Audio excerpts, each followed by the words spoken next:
Un braquage spectaculaire et rarissime aujourd'hui dans une banque des Champs-Élysées à Paris. 3 malfaiteurs ont séquestré les employés et les clients présents dans les locaux avant d'ouvrir une trentaine de coffres. Ils ont pris la fuite avec probablement un butin conséquent. Félix Tommen, David Madej et Jessica Martinez. Le braquage doublé d'une prise d'otage aura duré près de 4 heures sans éveiller le moindre soupçon.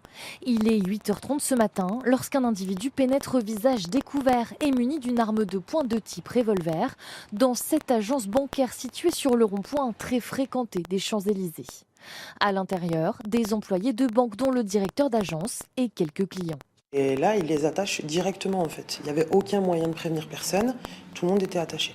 Il fait alors entrer 2 autres individus masqués quant à eux, qui au préalable ont pris le soin de placarder à l'extérieur une affiche portant la mention « fermeture exceptionnelle ». Les otages déjà ligotés sont aspergés d'un liquide ayant l'odeur d'eau de javel diluée. L'un d'entre eux se voit même contraint de passer un gilet semblant contenir des explosifs. C'est alors que les 2 individus masqués se tournent vers la salle des coffres.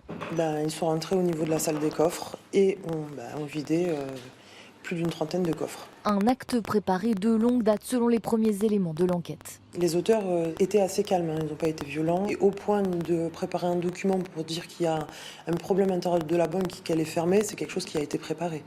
Les 3 malfaiteurs quittent finalement les lieux aux alentours de midi, soit près de 3 heures après leur arrivée. Il faudra encore une demi-heure aux otages pour se libérer et donner l'alerte.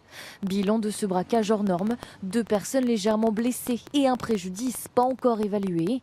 Les 3 malfrats dont on ignore l'identité sont activement recherchés et la brigade de répression du grand banditisme a été saisie.